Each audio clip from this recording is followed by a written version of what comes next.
Today on CCX News, a closer look at so-called pop-up gatherings. It's been an issue throughout the summer that have led to numerous police calls and disruptions for families trying to enjoy city parks. This 4th of July weekend, police say they were on high alert for such gatherings involving large groups of people, most of them young people. Crystal police say they have responded to 2 pop-up gatherings at Becker Park. The most recent occurred on Sunday, June 30th. In that instance, Crystal police say a group of approximately 300 people, almost all juveniles, arrived at Becker Park, mostly by rideshare services. Police say numerous fights broke out and juveniles were illegally using fireworks and toy guns that blast gel beads, creating a, quote, unsafe situation. CCX News spoke with one resident who says he saw the situation unfold. It was really concerning because you didn't know what was going to happen because they have the Orbeez guns and they kind of look like real guns, so you worry about something getting out of control. Crystal police issued a news release saying, quote, the department will not allow another incident of this type to occur and will be proactively stopping any of these types of gatherings at the park prior to them starting. The statement goes on to say that large groups of juveniles arriving at the park by rideshare will be turned away prior to exiting their vehicles, and officers will take enforcement action up to and including arrest for all illegal activities. Other cities, including Brooklyn Park and Plymouth, have dealt with similar large disturbances at parks in recent weeks. In the recent Crystal Becker Park case, 6 arrests were made for disorderly conduct. Brooklyn Park police are investigating a crash that involved a vehicle striking and killing a pedestrian Sunday evening. Police responded just after 6 in the evening Sunday to the area of West Broadway Avenue and Candlewood Drive. First responders found the pedestrian, who was ultimately pronounced dead at the scene. Police say the driver of the vehicle stayed at the scene and cooperated with the investigation. It's unclear what caused the pedestrian to be struck. And as we went to air Monday, we don't yet know the name of the person killed. Golden Valley residents may see a new police unit out and about this summer, but instead of driving in a patrol car, they'll be riding bikes. This pulls the officer out of the patrol car. This gives the officer the ability more to engage at a personal level. I love it when we drive our bikes through a park and kids come up to us and we get to give a sticker away, or we get to talk about the lights. 2 of Golden Valley's police officers have been certified for bike patrol duties. They'll be patrolling the city's neighborhoods, parks, and trails. Assistant Chief Rudy Perez says bike units are better than squad cars for patrolling big events. The new unit is also part of the department's hiring and retention efforts.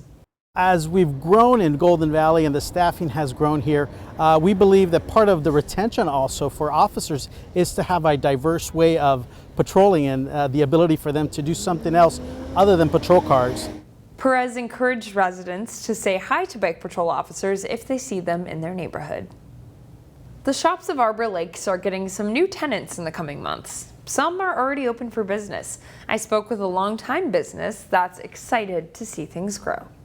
That is so cute. Tucked inside the shops at Arbor Lakes is one of its first. It's amazing that we've survived through COVID, all that jazz. Just all the little knickknacks, it's so fun to just browse and see what they have. Good Things Boutique opened at the shops in 2003. This is my favorite little corner. Manager Sarah Collings says the shop's seen other storefronts come and go, but they've stayed put. We believe in having that one-on-one personal conversation and customer service, and I think that's what sets us apart. Now Arbor Lake storefronts are filling up this season. And I think we're kind of at the spot where all our stores are doing really well and customers are coming back and they want to shop in person. Joining Good Things, some shops that are local but might be new to you, like Weggle Golf. Kind of an eclectic group of prints there for the whole family. Arbor Lake's marketing manager, Linda Sell, says other chains that might be more familiar are coming too, like now open J. Crew and incoming Lululemon. All of our 5 stores that are coming in are all a little bit different from each other, so they're all adding to that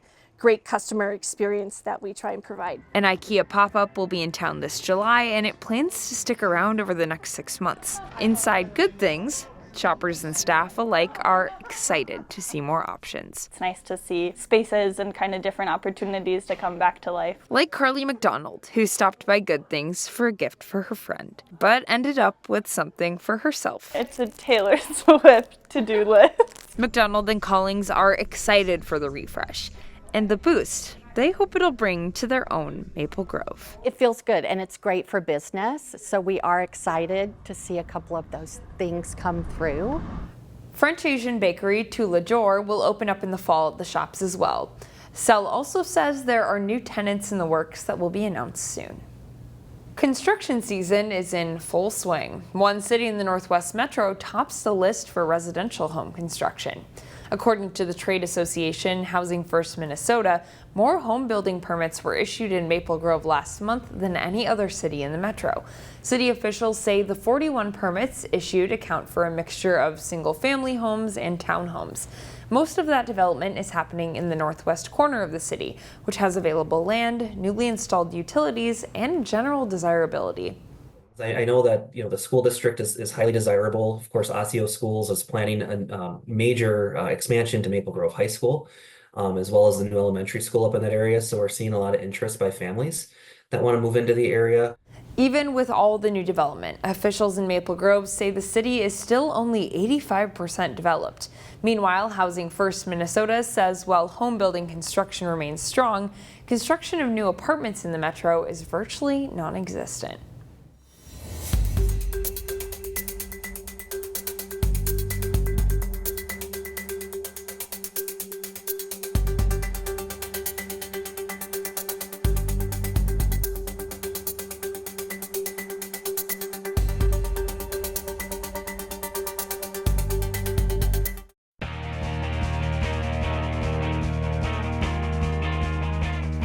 Wayzata and Osseo are among the local teams who have regularly played in Delano's 4th of July American Legion Baseball Tournament. Wayzata beat Osseo in this year's semifinals to advance to the title game. A big crowd at historic Municipal Park in Delano as Wayzata takes on the host team in the championship of the Stars and Stripes 4th of July Legion Baseball Tournament.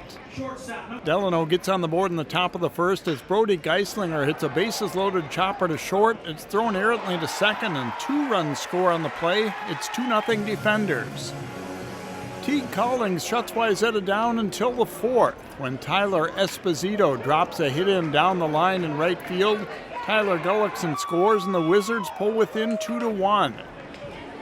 In the top of the 6th, Carson Perkey slices a hit past the third baseman and into left field. Mason Henry and Cale Olson score on the play as Delano gets a pair of key insurance runs. Down 4-1 in the bottom of the 7th, Wayzata loads the bases with nobody out, but after a force out at home and a line out to left, the pitch gets away, but catcher Ethan Engelman gets a good bounce and recovers just in time to make the tag at the plate to end the game and the tournament. Delano wins their own tournament for the first time, beating Wayzata 4-1. Many local high school football teams and players are in the thick of summer training before fall camp starts in a little over a month. For one local football coach, though, he's been working out quarterbacks of all ages all the time. Chaz Moose has his story. On a windy afternoon at Osseo High School. Here we go. Get there, quicker, quicker. Or a calm morning at the Lexington Athletic Complex in Blaine. Set. Cut. The call of quarterbacks is heard by Cleveland McCoy. This ain't flag football. Go again. You gonna fumble the ball. Tuck the rock. A former quarterback himself. Seen a lot of ball, man. McCoy played college ball at South Carolina State and professionally in several leagues, including stints with Detroit and Green Bay. Good rep. See, that was a very good job. In the National Football League. Go. After his playing days, he ended up in Minnesota. Get out. McCoy worked a job for the city of Fridley, Pump his arm. but the game stayed with him. I would work with this kid, Caleb Blaha. Now he's the quarterback at River Falls. It just started with training him just one-on-one. And his dad one day said, "Well, how much do I owe you?" And I said, "Well, you don't owe me anything." He said, "Yes, I do." And I went home that night, and it kept just spinning on my brain. I was like, man, I could really do this. Go! McCoy recentered his career under center. Yes! That's the play! Good job! Building momentum in the Twin Cities as the go-to guy for developing young quarterbacks. Good job, J-Mo! Then at a time when everything slowed down, 1, 2, 3.